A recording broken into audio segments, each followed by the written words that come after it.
Cette vidéo est en collaboration avec l'application totalement gratuite et sans pub pour smartphone islam.ms pour des horaires de prière plus précis ainsi que de nombreuses fonctionnalités utiles pour notre quotidien. Nous en reparlerons en fin de vidéo. Bonjour à tous, assalamu alaikum. En islam, la détermination des limites du jour est très importante car elle permet au jeûne d'être valable. Nous allons donc expliquer quelles sont ces limites, mais ne soyez pas trop effrayés. Nous allons tenter d'être le plus simple possible afin qu'après cette vidéo, vous puissiez comprendre la méthode prophétique pour les déterminer vous-même. C'est parti.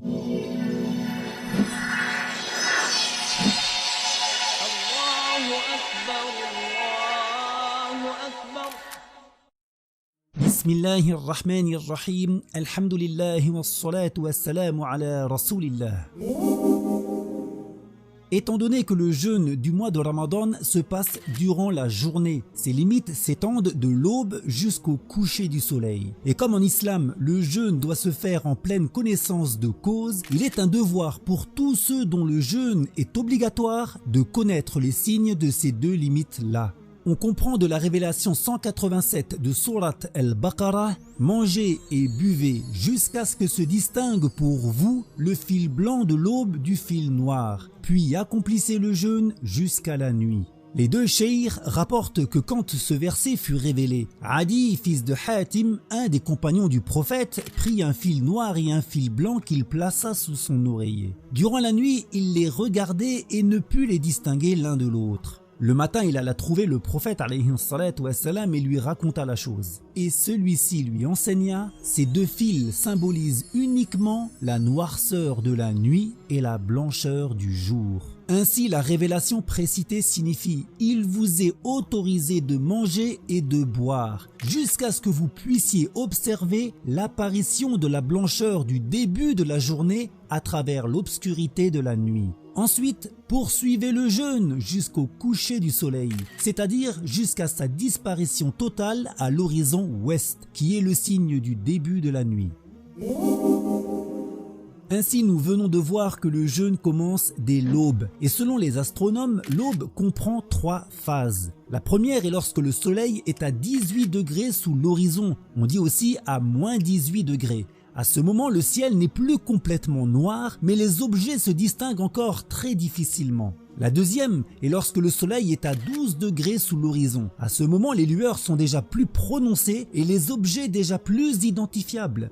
Et la troisième est lorsque le soleil est à 6 degrés sous l'horizon. Et à ce moment, il y a suffisamment de lumière pour que les objets environnants soient identifiables et que l'ensemble des activités humaines peut se dérouler sans éclairage. Sachant cela, quelle est l'aube qui visiblement se rapproche de la révélation que nous avons citée? Dans la révélation, le terme arabe pour désigner la limite du début du jeûne est al-khaytul abyad, qui signifie le fil blanc du fajr, que l'on traduit par aube et qui vient du verbe fajara, qui veut dire éclater. Ainsi, l'aube dont il est question est bien la première apparition de son éclat, qui est très fin comme un fil et qui contraste avec la noirceur de la nuit. Cet éclat apparaissant à l'horizon est, là où le soleil se lève, est une lueur fine, horizontale et blanche, légèrement teintée de rouge. Et cet instant précis, comme l'ont stipulé plusieurs astronomes musulmans à travers les époques, se constate généralement au moment où le soleil se trouve à 18 degrés sous l'horizon. C'est-à-dire que lorsque le soleil est à ce niveau, nous pouvons voir que ses rayons ont percé la noirceur de la nuit. C'est ainsi pour cette raison que l'entière majorité des pays musulmans aujourd'hui et depuis des siècles à travers le monde ont officialisé l'entrée de l'aube pour la prière et le début du jeûne à ce moment précis qui correspond bien pour le soleil au degré moins 18. La règle islamique est lorsque les signes naturels existent, c'est-à-dire qu'ils peuvent être observés et que tant qu'ils sont présents, nous devons obligatoirement les prendre en compte et non appliquer d'autres critères. C'est-à-dire que si le signe de l'aube, par exemple, comme nous l'avons défini auparavant, est bien présent dans un lieu, il ne sera alors pas valable d'utiliser d'autres critères pour déterminer le début de l'aube. Ceci est quelque chose de sensé. Par contre, dans les pays et les villes des régions du Nord, il y a une période en été où il n'y a plus de nuit noire. Et de là, le signe naturel permettant de voir l'entrée de l'aube est donc absent. Dans ce cas-là, et seulement pour les villes concernées et pour la période précise, nous devons appliquer ce que les savants habilités ont préconisé, et ce à travers une déduction religieuse. Et ce n'est pas toute personne, aussi célèbre soit-elle, qui dispose des qualifications pour l'opération de cette déduction.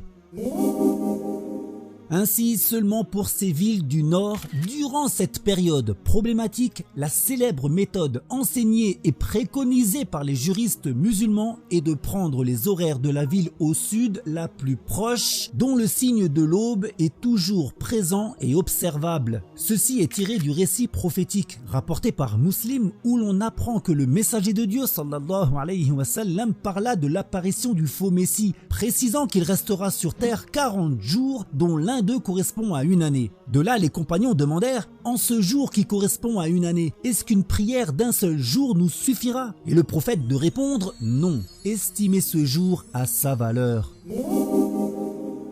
Mais de nos jours, nous trouvons depuis plusieurs années en France des responsables religieux concepteurs de calendriers qui ont eu l'idée, pour répondre à ce problème, de ne pas suivre les juristes reconnus depuis des siècles, mais plutôt d'inventer une nouvelle méthode très étonnante qui est de décaler l'aube de son véritable point d'apparition naturel. Et en plus, et c'est là une chose encore plus surprenante, de l'appliquer non pas que pour les villes et la période concernée, mais carrément pour tout le pays, et ainsi pour toutes les villes, même celles qui ne sont pas concernées, et pour toute l'année, même pour la période où la problématique n'a pas lieu. Si nous allons chez le médecin pour une douleur à la jambe par exemple, accepterions-nous qu'il nous prescrive une chimiothérapie? Bien sûr que non. Cette méthode farfelue consiste donc à décaler l'aube au degré -12 ou -15, hauteur où les premiers éclats du soleil sont visibles depuis bien longtemps, ce qui conduit à estimer l'aube très tardivement par rapport à la réalité. Rappelons que l'aube mentionnée dans le Coran correspond au premier éclat de l'aube, qui est un moment où il ne fait plus nuit, mais où les choses sont encore difficilement discernables. Nous avons bien mentionné qu'au moment où l'aube fut entrée, le compagnon n'arrivait pas à distinguer le fil blanc du fil noir. De plus, Al-Bukhari rapporte ce propos au chapitre des horaires de prière, où il est confirmé que la prière de l'aube se faisait lors du Ghalas, qui signifie la pointe du jour. De même, il est rapporté par Muslim que l'appel à la prière de l'aube se faisait alors que les gens ne se reconnaissaient quasiment pas les uns les autres. Et notons au passage qu'aucun juriste parmi les 4 écoles sunnites dans le monde n'a décrété cette méthode. Et même si elle n'a pas de conséquences pour la prière, elle est dramatique pour la validité du jeûne, car elle conduit à continuer à manger ou boire alors que l'aube est déjà entrée. At-Tabarani rapporte que le messager de Dieu sallallahu alayhi wa sallam dit en ce sens: combien de jeûneurs n'obtiennent de leur jeûne que la faim et la soif. L'enjeu est donc très important et chaque musulman est concerné, car nous devons jeûner dès le début de l'aube et non plusieurs minutes voire des heures après, comme cela arrive avec ce type de calendrier rempli d'erreurs. C'est comme si l'on décrétait que dorénavant la prière de la nuit serait toute l'année à 19h pile, sans prendre en compte les longueurs des journées selon les saisons. Ceci n'est pas raisonnable. Regardez de vous-même ces clichés pris à des heures où ces calendriers permettent encore de manger alors que l'aube est déjà entrée depuis longtemps. Le ministère des Affaires religieuses d'Algérie ainsi que l'International Astronomical Center, pour ne citer que, ont bien affirmé dans leur communiqué avec de nombreux signataires qu'aucun pays musulman, et notamment la Mecque, n'applique un degré supérieur à -18 comme le degré -15 ou -12. Bien au contraire, certains pays musulmans comme l'Égypte et le Maroc appliquent un degré encore plus bas, à savoir le degré -19, probablement pour établir un délai de précaution au même titre que le Imsak pour le jeûne, bien connu dans les calendriers du mois de Ramadan. Il suffit pour s'en convaincre d'aller sur les sites des observatoires officiels du monde entier, occidentaux ou non, afin de constater que l'horaire de l'aube est de loin bien avant ces calendriers basés sur le calcul du degré -12 ou même celui du -15. Comme nous le savons, il n'est pas suffisant de se baser sur des calendriers préétablis, non vérifiés visuellement, pour prétendre connaître les 2 limites de la journée, même établis par des logiciels modernes ou visibles dans de célèbres applications dites islamiques. At-Tirmidhi rapporte que le messager de Dieu sallallahu alayhi wa sallam dit en ce sens: les meilleurs des adorateurs sont ceux qui considèrent le soleil, la lune et les ombres pour l'évocation de Allah.